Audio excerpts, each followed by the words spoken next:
So, Australia and England have just finished their third test, and we now have a winner of the decider. It goes to England. And to be honest, I don't even think I was going to be expecting to be saying that towards the end of the first half in this game. Such a tight game. If you're an England fan, do you even have any nails left after how much you were probably biting them towards that final 10 minutes? And if you're a Wallabies fan, I mean, that is a hard game to watch. I really thought Australia did very well in that game. Of course, as always, guys, make sure you do drop your thoughts on the game down in the comments section, because I really enjoy having a read through them. So what we'll be doing in this match report, going over the first half, then we'll go over the second half, take a look at all the scores and some thoughts in between each of the halves, go over some highlights, and just to get you guys caught up with the game in case maybe you didn't get to watch it or something. So in the first half then, in all honesty, this first half to me, I just felt like England were really struggling to get into this game. A lot of the start of this game was based entirely around Australia on the front foot.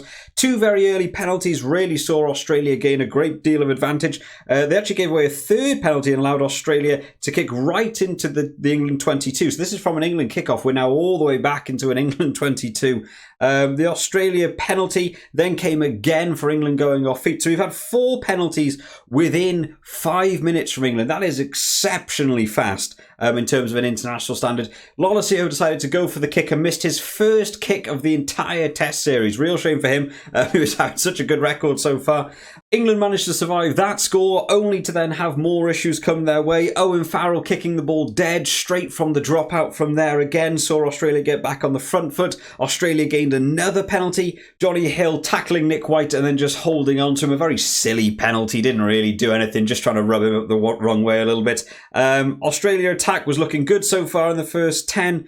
Just can't get that last pass to stick. We saw 2 instances of Australia charging into the England 22 in this first half. One was quite a poor pass that went out to Reece Hodge and went behind him, and then another one coming in from Taniela Tupou just bobbling along the ground. You feel if those last passes had been made, there could have been potentially 2 tries within that first 10 minutes. They were looking really good to start off with. We got to have the second scrum of the game just in the 11-minute marker. England managing to win a penalty at this scrum, and so far it looked like England were getting the rub of the green, shall we say, from the referee in terms of the scrum. There was a couple of free kicks and penalties were beginning to come through in this game in terms of that scrum. Australia in this first half really didn't look settled in the scrum, considering how well their set piece has been so far throughout the tournament. England's first attack in the game came in the 15-minute marker. A nice little break from Freeman, who looked very good on the offensive. Defensively, a bit shaky. An awful lot of room left for Australian wingers in this game. But on the offensive was making a really nice move. Ref went back for a penalty after he got tackled, and Farrell managed to convert that. So 15 minutes in, we've only really spoken about England on the attack one time, and yet the score at this point is 3-0 to England. A little bit against the head so far from where the game was going.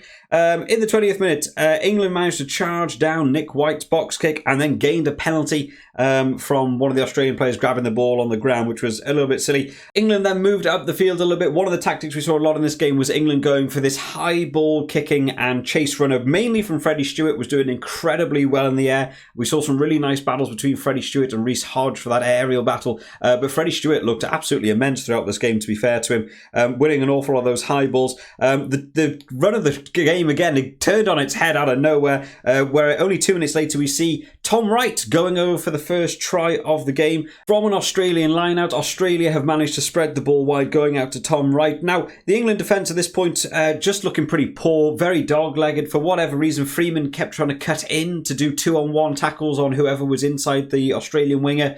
No idea why. Did it about 4 times throughout this game. Just left Tom Wright all the room in the world, and he's a good winger. Don't give him the room.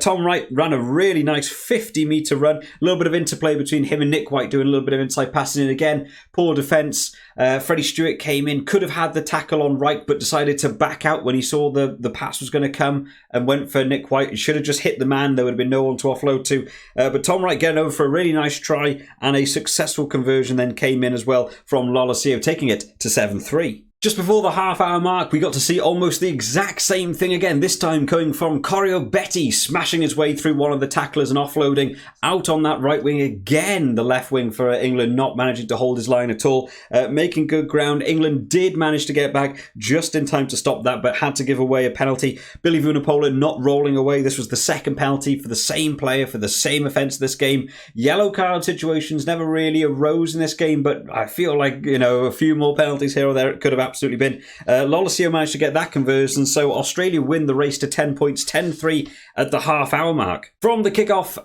Australia managed to have a really nice clear-out. Reece Hodge kicked the ball a solid, I don't even know, 60 metres up the field, got it all the way down. Unfortunately, the pass had just passed back inside the 22 when he received it, so he had to go all the way back for a line-out. England managed to set up the maul and actually won a penalty in that maul before it collapsed, so England went for the 3 points. Farrell successfully kicking that one back, managing to keep them within that little bit of score range. 10-6 to Australia at this point. Only about 5 minutes left or so. In the 36th minute, we saw Danny Care coming off. It looked like potentially he'd had a bit of a knock, but in all honesty, I don't think Danny Care was necessarily playing that well. He'd already had one of his kicks charged down. He'd had 2 handling errors. I feel like maybe Eddie Jones was just being cutthroat and saying, we're not messing about in this one, we are getting people off. So I think there may have been a knock, but also maybe the knock affected us before, but it's a bit there. So Port Villette came on and then got involved in the scrum that was immediately afterwards. Again, Australia conceding a penalty in this scrum. We haven't even really had like a full engaged scrum at this point. We're nearly at the half-time marker. Penalties keep being given. This breakfoot issue for Australia in the scrum really letting them down. Farrell went for the post and literally hit the post and didn't manage to get that out of nowhere. I really thought he was on for that kick. Australia tried to run out, but there was a fantastic jackal coming in from Courtney Laws, winning them another penalty. Now, Courtney Laws in this game, absolutely fantastic in terms of that breakdown situation. There's a reason they wanted to give him the captaincy for this game. Led from the front all game, was really, really impressed. This time they decided to go for the corner, even though it was an easier 3-point kick. Bit of a strange one, but you're near the corner, why not? They went for the driving maul. Australia held the driving maul really well. England begin to move through the phases, trying to smash towards that line, struggling to get there, and eventually they decide to spread it really wide. They go out to Freddie Stewart, who manages to get himself over the try line, scoring right in at the corner.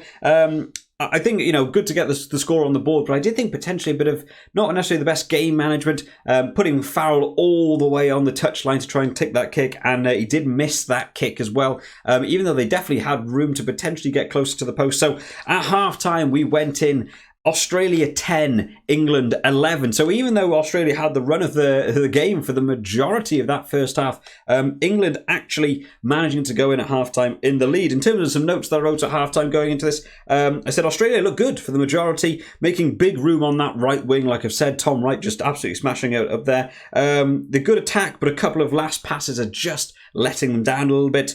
The scrum is worrying for them. They aren't really getting to compete at the scrum because the penalties are coming before we even get to the engaged section of the scrum. So they want to be working on that set piece a bit in order to go into this second half. I said that England are looking good in open play attack when they're letting their wingers and their backs open up a bit, but Australia are really coping with the forwards so far in this game. Really, we weren't seeing necessarily some really nice moves from the forwards. We saw a couple of nice crash balls from some of the forwards, making a bit of meters, but the backs was really where it's beginning to open up for England. And then just an interesting stat to take away from this now. England had 5 visits to the 22 in that first half and came away with 3 scores from those 5 visits, whereas Australia had 8 visits to the 22 in the first half and only came away with 2 scores. So, you've got to convert that pressure into points, and that's why you see England going into the lead at half-time. On to the second half then, and the first 10 minutes of the second half again seemed to be Australia taking some good advantages here. There was 2 early penalties by England, allowed Australia to get all the way back to that 20-metre section. It's sort of like we got to see in that first half. Australia on a good attack, lots of powerful runs. The England defence looked better in the second half. Obviously, Eddie Jones had a team talk at half-time just to sort out that defensive line, not just trying to tackle a random guy, actually organise yourselves. England managed to win a penalty for Australia cleaning out beyond the ruck. And this was, again, something we saw in this game. We've seen it in the last test as well, actually. Australia giving away these penalties, even though they have the ball, they have the momentum, they're going through the phases, just someone will do some silly penalty like tackling beyond the ruck. And it was quite clear, that just removes all of the pressure you've put on England. They really sort of let themselves down in a couple of areas in this game.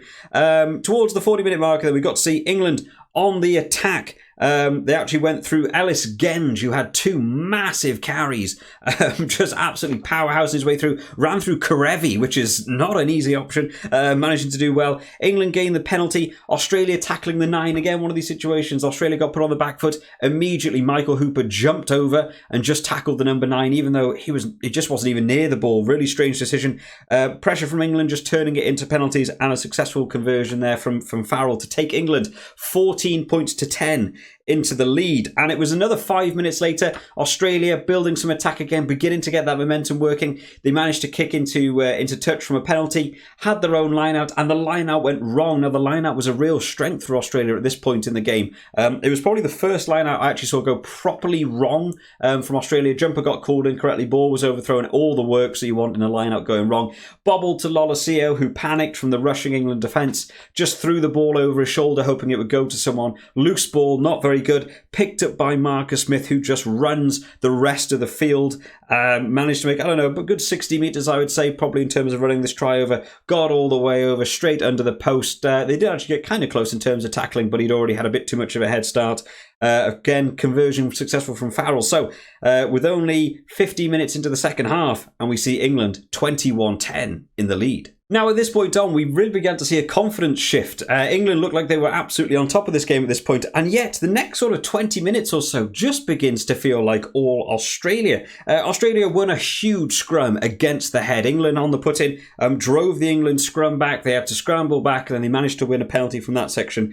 They kicked to the corner, managed to get the driving ball, but England did manage to shut it down pretty well. Gave away a penalty from Marcus Smith not rolling away in a tackle after that maul. There was another 5-metre driving maul. Australia on a huge attack, going through those phases, getting closer and closer. England's defence on the line looking pretty good for a good majority of the game, to be fair. When they're actually on the line, they were defending whatever they could. Noel and Stewart, particularly in this game, defensively, looking incredibly good, getting out to those wings on a definite try.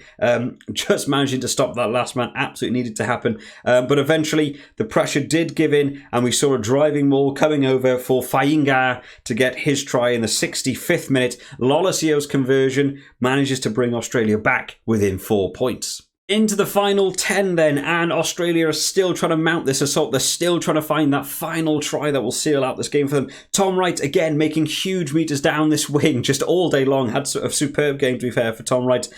England, for some reason, from this point onwards, just kept kicking the ball away, and I'm sure if you're one of the England forwards, maybe even an England subscriber, you will have been screaming at this. Port Valier, for whatever reason, in every single situation would kick the ball instantly. The England forwards are working incredibly hard to regain this ball back from Australia attack, getting these turnovers, getting these jackals, and then as soon as it was in England possession, just going for this box kick immediately, which I know does allow you to gain good meters up the field, but again, it makes your forwards have to work tirelessly, having to constantly try and get tackles and turnovers. Luckily for England, they had the likes of Courtney Laws just being immense in terms of the jackal rate. Managed to get 2 really nice jackals over the next 5 minutes or so, relieving pressure and allowing England to kick up to the Australian half. The Australian line-out was so good, though, managing to steal more balls from the line-out. They were managing to just get back into control. The maul was shut down. Again, another scrum led to an Australian attack again. England on huge defensive, trying to regain it. Again, box kicked away, led to Australia on another massive assault down that right wing. And again, I don't think this is something England were paying attention to, where they were taking the box kick from. After the ball was given back to Australia, the Australian attack was so good that they were actually gaining meters beyond where the box kick was taken, as opposed to England just holding on to the ball. Eventually, Luke Cowan-Dickey and Courtney Laws double jackal over the ball and managed to relieve the pressure with only 3 minutes left in the game. England move all the way up into the Australian 22. Big ask for Australia to run the length of the field now. Courtney Laws in the 79th minute managing to get a huge counter ruck again, just immense in this defensive work, managing to rip the ball, and we actually see the England replacement lock go over the try line, but was held up, unfortunately. So we get called back, and unfortunately Australia just couldn't generate anything more. So at full time, we go in with England winning the third and final test, the decider, 21-17. And some really interesting, talking points, because in all honesty, for a lot of that game, I really felt Australia were on the front foot. I thought towards the end of that second half that Australia were just going to build on this attack and manage to get it. England were kicking away the possession, obviously trying to back their defence, but it just seemed like eventually the crack would begin to open up and Australia would get over, but they managed to hold out real well. I think Eddie Jones will be very, very impressed by the defensive rate of some of his forwards, playing a brilliant, brilliant game. In terms of final thoughts, I said England's defence much better in the second half. The Australian attack was also better, but just a little bit outmatched by some of that defensive element. And then again, the England box kicking, just doing more harm to themselves than holding onto the ball. The England forwards were absolutely working their socks off in this game just to try and keep them in this one, and I think they barely managed to do it. I think if this game had another 10 minutes or so carrying on, I feel like you might have seen Australia begin to take this one away from them. But so far, in terms of the results for this weekend, it is 2 wins from 2 for the Northern Hemisphere. Ireland managing to beat New Zealand in their test series. We've done the match report for that one. You can go check that one out after this video. And now England are taking this one. We move on in the next one. We've got a couple of hours now till it's the Wales-South Africa game to see how that one gets on. But make sure, guys, if you've enjoyed this video today, that you do leave this one a like. And to keep up to date with all of the latest videos, make sure you subscribe to the channel. It really helps the channel out. Make sure you do leave your thoughts on the game down in the comment section so that I can have a little bit of a read through. What was your prediction before the game? Did the game go expected how you thought? Was there any contentious issues that you think maybe the referee should have picked up on? Lots of discussion to talk about. I love having a bit of a read through them. But I hope you've all enjoyed today, guys, and I will see you all next time. Bye-bye.